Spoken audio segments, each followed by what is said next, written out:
1 Chroniques, chapitre 13. Transport de l'arche à Kiriath Jéarim.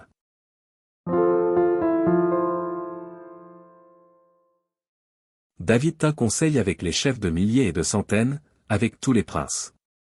Et David dit à toute l'assemblée d'Israël, si vous le trouvez bon, et si cela vient de l'Éternel, notre Dieu, envoyons de tous côtés vers nos frères qui restent dans toutes les contrées d'Israël, et aussi vers les sacrificateurs et les Lévites dans les villes où sont leurs banlieues, afin qu'ils se réunissent à nous.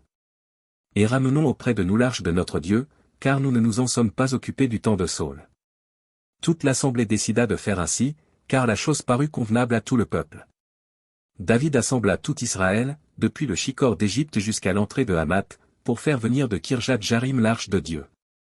Et David, avec tout Israël, monta à Bala, à Kirjath Jéarim, qui est à Juda, pour faire monter de l'arche de Dieu, devant laquelle est invoqué le nom de l'Éternel qui réside entre les chérubins. Ils mirent sur un char neuf l'arche de Dieu, qu'ils emportèrent de la maison d'Abinadab, Uza et Achjo conduisaient le char. David et tout Israël dansaient devant Dieu de toute leur force, en chantant, et en jouant des harpes, des luths, des tambourins, des cymbales et des trompettes. Lorsqu'ils furent arrivés à l'ère de Kidon, Uza étendit la main pour saisir l'arche, parce que les bœufs la faisaient pencher. La colère de l'Éternel s'enflamma contre Uza, et l'Éternel le frappa parce qu'il avait étendu la main sur l'arche. Uza mourut là, devant Dieu.